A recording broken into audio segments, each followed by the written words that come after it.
আসসালামু আলাইকুম। হ্যালো প্রবাসী বাংলাদেশ ইউটিউব চ্যানেলের পক্ষ থেকে আপনাদের সবাইকে স্বাগতম এবং ভালোবাসা। ইউরোপের সুন্দর একটি দেশ যার নাম হচ্ছে ক্রোয়েশিয়া।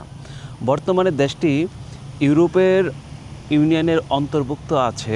যারা ওয়ার্ক পারমিট নিয়ে ক্রোয়েশিয়ায় যেতে চান তাদের জন্য আজকের এই ভিডিওটি অনেক গুরুত্বপূর্ণ, এবং যারা ট্যুরিস্টে ভ্রমণ করতে চান অথবা ফ্যামিলি নিয়ে যেতে চান তাদের জন্য এই ভিডিওটি অত্যন্ত গুরুত্বপূর্ণ। ওয়ার্ক পারমিট করার সম্পূর্ণ নিয়ম এবং কোন কাজের চাহিদা বেশি, ক্রোয়েশিয়া মিনিমাম বেতন কত, ট্যুরিস্ট ভিসায় এবং ফ্যামিলি ভিসা, এই 5টি টপিকে আজকে কথা বলবো। ভিডিওটি শেষ পর্যন্ত মনোযোগ সহকারে দেখবেন, আপনাদের সবার কাছে অনুরোধ রইল। ক্রোয়েশিয়া ইউরোপীয় ইউনিয়নের সুন্দর এবং জনপ্রিয় একটি দেশ। বর্তমানে দেশটি ইউরোপীয় ইউনিয়নের অন্তর্ভুক্ত এবং সেনজেনের সদস্য। পর্যটন, নির্মাণ খাত দ্রুত উন্নতির কারণে বিদেশি শ্রমিকদের চাহিদা দিন দিন বেড়ে যাচ্ছে। তাই অনেক বাংলাদেশি এবং ক্রোয়েশিয়ার দিকে নজর দিচ্ছে। আমি আপনাদেরকে সবার উদ্দেশ্যে বলতে চাই, যারা ইউরোপে যেতে চান তাহলে সবাইকে অনুরোধ করব আপনারা ক্রোয়েশিয়া এই সুবর্ণ সুযোগটি ব্যবহার করতে পারেন। সবাই এই সুযোগটি যদি আপনি ব্যবহার করেন তাহলে আপনি, যাদের ইতালিতে যাওয়ার স্বপ্ন আছে, তাহলে আপনি কিন্তু খুব সহজেই ইতালিতে যেতে পারবেন। এই কথাটি মনে রাখবেন, যেহেতু আপনি ইউরোপীয় ইউনিয়নের ওয়ার্ক পারমিট পাবেন এবং ভিসা পাবেন, যার জন্য আপনার সহজ হবে ইউরোপের 27টি দেশ আপনি ঘুরতে পারবেন খুব সহজে। আপনি যদি কাজের উদ্দেশ্যে ক্রোয়েশিয়া যেতে চান, এই অংশটি খুব মনোযোগ সহকারে শুনুন এবং আমার ভিডিওটি দেখুন। ক্রোয়েশিয়ায় কাজ করতে হলে প্রথমে কোম্পানির কাছ থেকে আপনাকে জব অফার লেটার নিতে হবে। তারপর নিয়োগকর্তা ওয়ার্ক পারমিটের জন্য আবেদন করবে। পারমিট অনুমোদন হলে আপনি ভিসার আবেদন করতে পারবেন। সাধারণত ওয়ার্ক পারমিট আসতে 2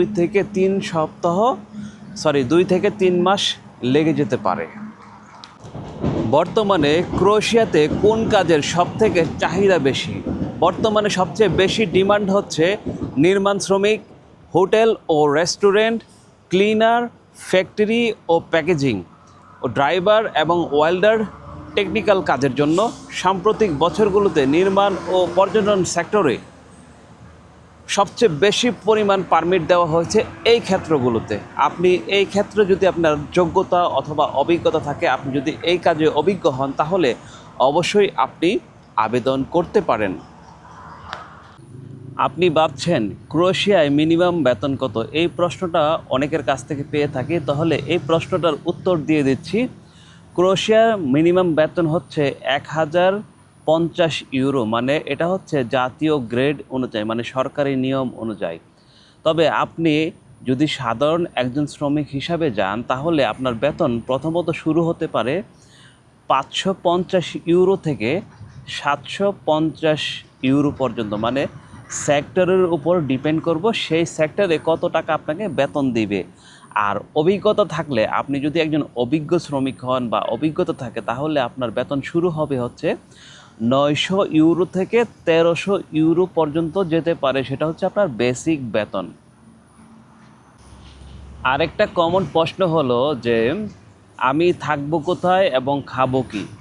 দেখুন, অনেক সময় কোম্পানি আপনাকে থাকার জায়গাটা দেবে এবং খাবার আপনার নিজের। আবার অনেক ক্ষেত্রে কোম্পানি থাকার জায়গা দেয় না, তো সেই ক্ষেত্রে আপনাকে বাসা ভাড়া নিতে হবে নিজের টাকা দিয়ে, এবং খাবারের টাকাটাও নিজেকেই ম্যানেজ করতে হবে। আর সব কিছু মিলিয়ে আপনি বেতন পেতে পারেন বাংলাদেশি টাকায় 70 থেকে 1 লক্ষ টাকা, মানে থাকা খাওয়া খরচ বাদ দিয়ে। এইবার আসি যারা ট্যুরিস্ট ভিসায় আবেদন করবেন বা কে কে আবেদন করতে পারবেন এবং কোন নিয়মে আবেদন করতে হবে, সমস্ত কিছু এখন বলে দেওয়ার চেষ্টা করব। ভ্রমণ, আত্মীয়দের সাথে দেখা করা ও স্বল্পমেয়াদী থাকার জন্য ভিসা আবেদন করতে পারবেন সর্বোচ্চ 90 দিনের জন্য। প্রয়োজনীয় কাগজপত্র যা লাগবে, আপনার একটি বৈধ পাসপোর্ট, ভিসা আবেদন ফর্ম এবং ব্যাংক স্টেটমেন্ট, হোটেল বুকিং ও travel insurance, return ticket processing সাধারণত 15 থেকে 30 দিনের ভিতরে হয়ে যায়। আর ট্যুরিস্ট ভিসায় কাজ করা যাবে না, এই কথাটি কিন্তু আপনাদেরকে আবারও মনে করিয়ে দিচ্ছি। ফ্যামিলি ভিসা, কে পরিবার আনতে পারবেন ক্রোয়েশিয়াতে?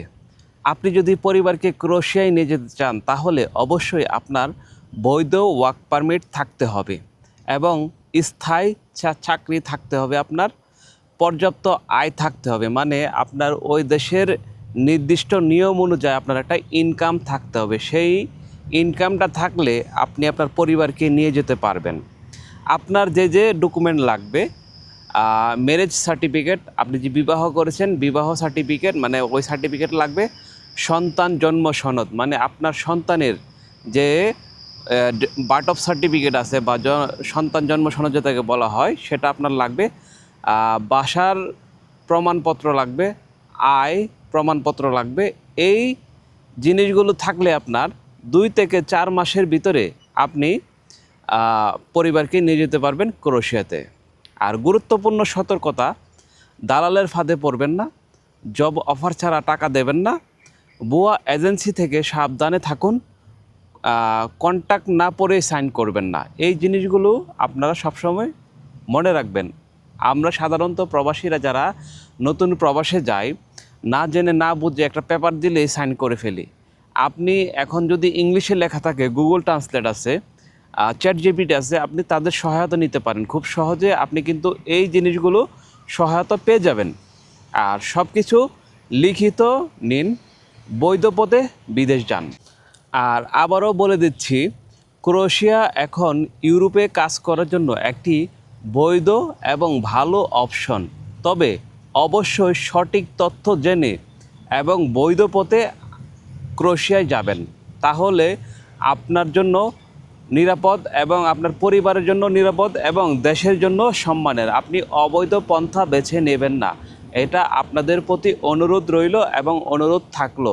কারণ হ্যালো প্রবাসী বাংলাদেশ কখনো আপনাদেরকে অবৈধ পথে উৎসাহিত করবে না এবং অবৈধ পথে যাওয়ার জন্য কোনো উৎসাহ দেয় না। আপনারা বৈধভাবে বাংলাদেশ থেকে ইউরোপে যাওয়ার চেষ্টা করবেন, তাতে করে বাংলাদেশের সম্মান এবং মর্যাদা অক্ষুণ্ণ থাকে। ধন্যবাদ, ভালো থাকবেন। আজকের মতো ভিডিওটা এখানেই শেষ করছি। আল্লাহ হাফেজ।